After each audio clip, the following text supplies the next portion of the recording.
What's going on, guys? Today we're going to talk about 3 of the best fishing knots that you can use.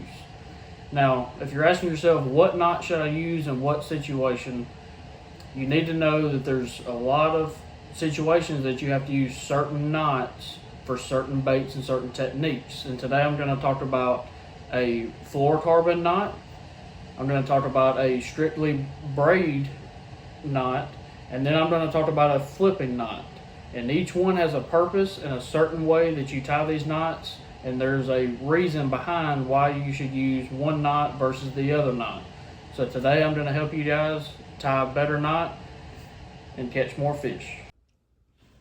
So the first knot I'm going to talk about is the knot that I use strictly for braid. If you're going to throw something like a buzz bait or a frog or a swim jig, anything like that that you're going to use strictly braid, this is the knot that I like to use. And for demo purposes, I've got myself some 10-pound braided line, and it's this fluorescent yellow just so y'all can see it a little bit better. And I've got a straight shank Gamakatsu hook. So the Palomar knot, like I said, this is straight braid. What you're going to do is you're going to take your line, run it through the eye of the hook, and then you're going to turn around back and go right back through the eye of that hook. That way you got a loop on one end and your tag end and main line on the other end. Once you have that, you're going to take both ends, give yourself a little bit of slack,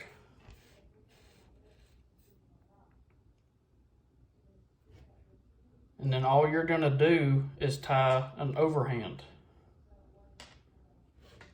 Just a simple overhand or a granny knot, just like so. So now I've still got my loop, my main line and tag line right here. And with this loop, I'm going to go around this whole bait. Whatever bait it is you're using, I'm just using a hook today. But you're going to go back over that whole bait.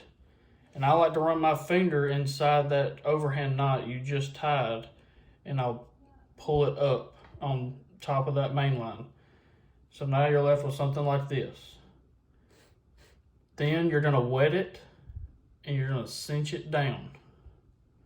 As you're cinching it down, you want to make sure that you pull both the tag end and that main line so it completely cinches up. You should be left with something just like so. And once you're tight, that's all there is to it. For the Palomar knot, you're going to cut your tag end, and you have yourself a perfect Palomar knot. This next knot I'm going to talk about is a knot that I like to use when I'm strictly throwing fluorocarbon. Anything that you've got to set the hook pretty decently hard on fluorocarbon line, I don't like to use a Palomar knot because that Palomar knot will cinch tighter and tighter and tighter, and what will end up happening is you'll break at the knot. So I've switched over to tying, it's called a Double Uni knot, and it starts out just like that Palomar knot does, through the eye of the hook, back through that eye of the hook, where you've got a loop on one end and your main line and tag line on the other end. But what's different about this knot is you get yourself a little bit of room, and I'll pinch it just above your bait right here. And with your loop end, I will make a big loop right there with your main line and your tag line, just like so. And I'm holding it with my 2 fingers on the inside just for tension. It's easier to tie it. With that loop, you want to go around everything right there 3 times. So 1, 2, and 3. Now once you have that, you can let go with your right hand and pull that loop and main line and tag line up the line, and that knot will slowly start to cinch up. And once you're here, you're gonna wet this line, let go of your loop, and pull the tag end and your main line to cinch this knot up, just like so. And a lot of times what you'll have to do is pull your tag line, you'll pull it tight, get it nice and cinched down, and then I like to go back again on my main line and pull it tight as well. And now that knot is cinched down on your bait, and it's not gonna keep getting tighter and tighter and end up breaking off.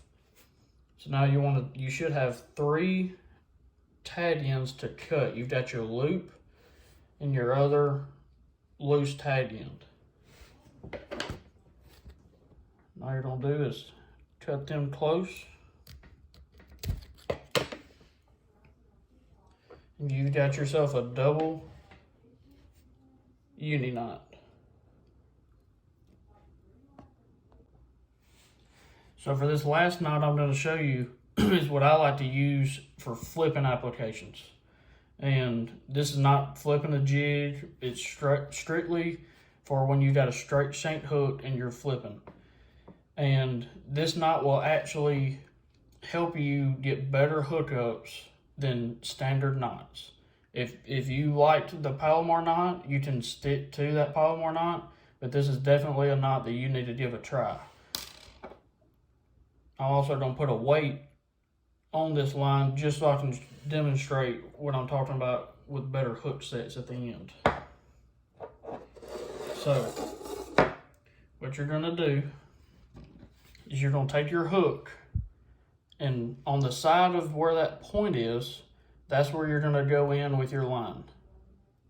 Make sure that you are on this side of the hook. It's very, very important. Once you've done that, I like to give myself plenty of room. And what you do is you're going to loop it back up the shank of that hook. And I'm going to pinch it right here down the shank of the hook, just like so. And on this hook, if you can see, I've got a barb right here. And that barb is where I'm going to start my wraps. And what I mean by that is, I'm going to take this tag end and I'm going to start wrapping around the eye of that hook, around the shaft of that hook. And I usually like to wrap 5 or 6 times, or when I get close to the eye of the hook, just like that, keeping that loop still pinched to the shank of that hook. But I'm just going to keep wrapping.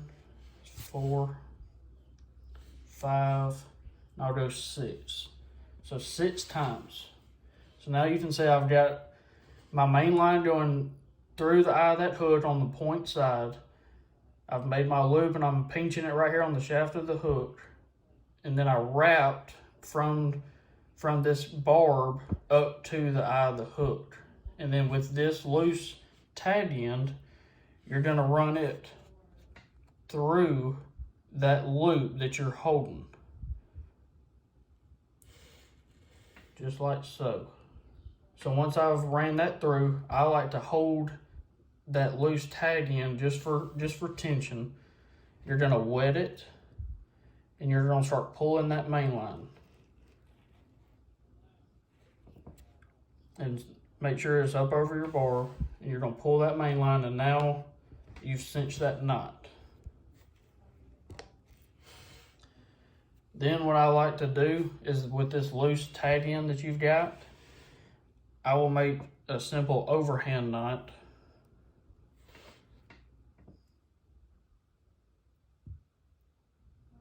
And I will pull that as close as I can back to the eye of that hook. This is just in case if it ever decides to slip, you've got a little bit holding you there.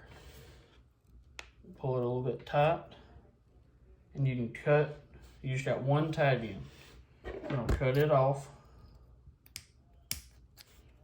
I usually leave it just a little bit long. It's not going to matter because you're going to slide your bait up over the eye of that hook. So now this is the Snell knot, and what's so special about this knot is when you flip in there and get a bite, see if I can show you this.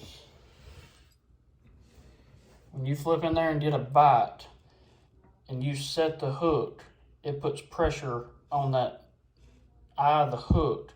It will push that hook upwards, just like so. When you flip in there, you'll get a bite. That weight will come down and pin that hook up in the roof of that fish's mouth. So like I said before, this is the Snell knot, and I strictly use this for when I'm flipping. So there you guys go. These are the 3 best fishing knots that I like to use, and I think you guys need to give it a try. Like this video, subscribe, and drop a comment down below what knots you like to use. Thanks.